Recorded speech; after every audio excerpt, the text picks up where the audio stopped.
to continue talking about human resource planning, and this is really just one chapter, but when you sit down there and sit in that chair someday as a chief human resource officer or you're an executive someplace, these steps are critical as you go through.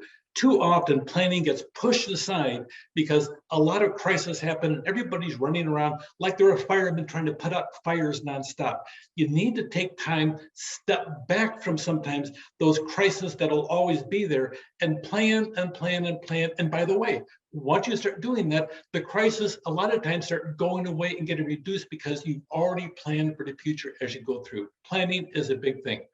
Downsizing as you go through.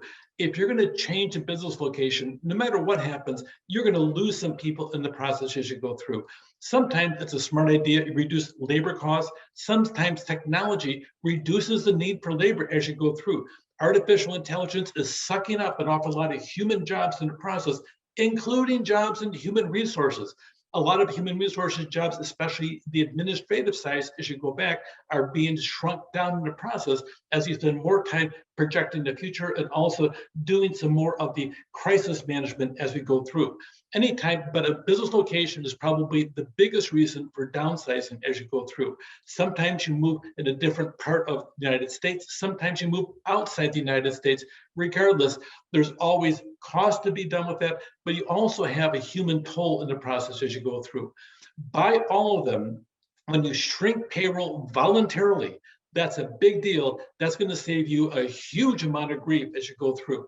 The voluntary attrition as you go through the early retirement program, or just when somebody leaves, don't replace them. Start doubling up on jobs. Now, by the way, everybody has this person in the job and they need to have that position replaced. You need to let the program, the planning as you go through, make certain the people above you in the process, make sure all your chiefs understand when somebody leaves, we are not filling that position, and you're all on the same page, because the politics of not replacing somebody becomes very severe as people bring out the knives and start stabbing each other in the back as you go through. Seriously, probably not physically, although in our world today, sometimes it does happen, but the reality of it comes down to there's an awful lot of people that are angry when one of the people that they view as a key position is not being replaced, and they take it personally, and they carry that grudge for years as you go through. Early retirement plans as you go through and buyouts, that really is a huge positive thing. They're leaving on a positive note. You have one less position to deal with. When you have a large group as you go through that leaves all at the same time and everybody's in pain, it's not quite so difficult as when one person leaves, that person isn't replaced. By all means, the early retirement programs is by far the very best way to shrink your labor market as you go through.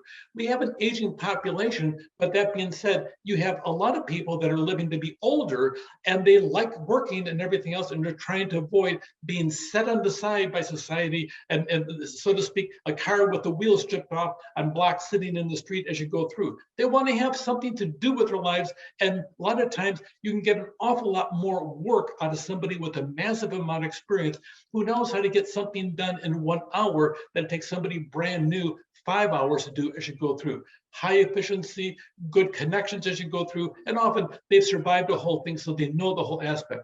People are hesitating to leave. Primarily, a lot of the boomers were sticking on because they were so damaged in their retirement plans by the recession between 2009 and 2012 that they lost a lot of their money in the pension process as you go through.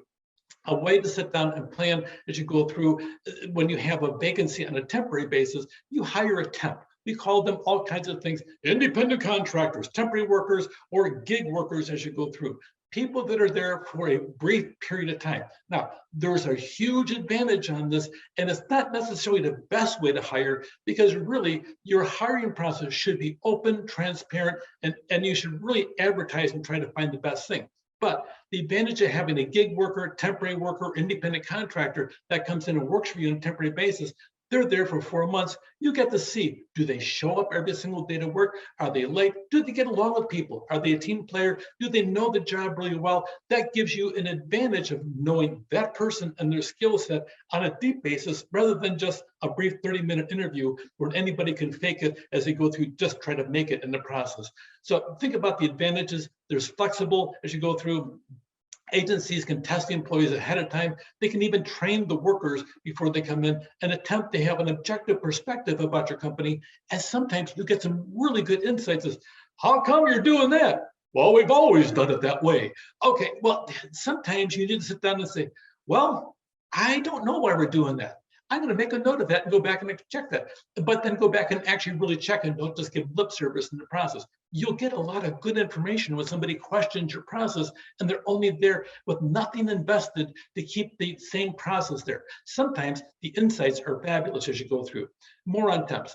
Freelancers are not part of an agency. We have a huge number of people out there right now. In the year 2021, we had 38 million people quit their jobs, and a lot of them wanted to start their own business and go up on their own and be a gig worker or a freelancer as you go through. They're out there, they're eager, they're willing to work with you for a brief period of time. They may not want to be chained down. You may have to pay a little more money on them because they're paying for their own benefits. But that being said, it can save you from hiring somebody on a long-term basis and pay millions of dollars in wages and benefits over the years rather than have them for a year, maybe even 2 years in a process. So agencies help an awful lot.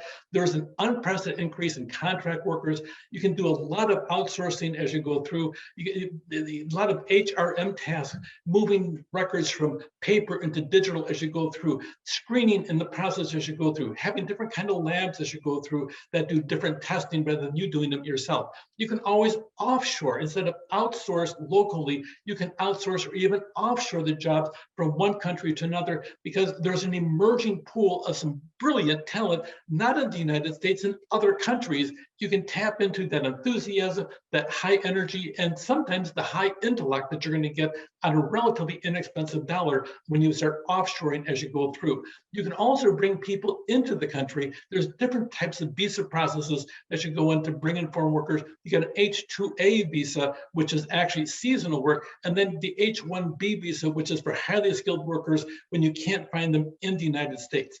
If you're in human resources, especially if you're in the tech industry as you go through, or even any kind of industry, pay attention to this potential source as you go through. You can get some really high quality people outside the country that want to come here, and they'll keep that enthusiasm going for a long time, especially if they want to stay here as you go through. Because America, whether we get frustrated or not with our country, is a pretty cool place to live. People from across planet Earth want to come and live here and be part of our country as you go through because we have so many positive things. This is a really good pathway. Open the door for immigrants to come in as you go through on a legal basis that'll really help your workforce as you go through.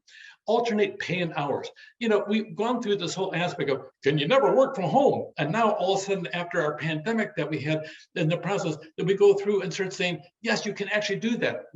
You can actually go through and stay at other places as you go through. You can have all kinds of different aspects of reducing programs. You can do some new program implementation as you go through and have solid progress reports and look as to who's doing what in what cases.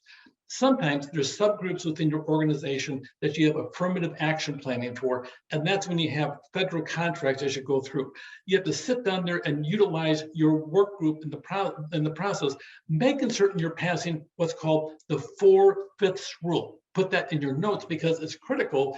Whenever you sit down and you compare your internal population with your external population, does 80% of your workforce represent the people in your industry, in your region as you're going through?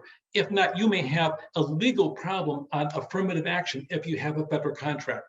On the other part, also pay attention whether or not you have an affirmative action plan or not. Here in California, the voters have twice now rejected affirmative action.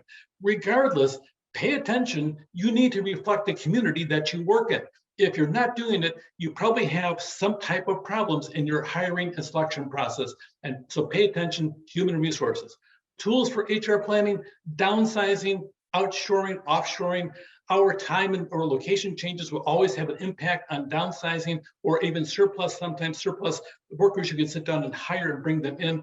And gig workers or temporary workers, temporary contracts, that always is a positive option as you go out. Take care.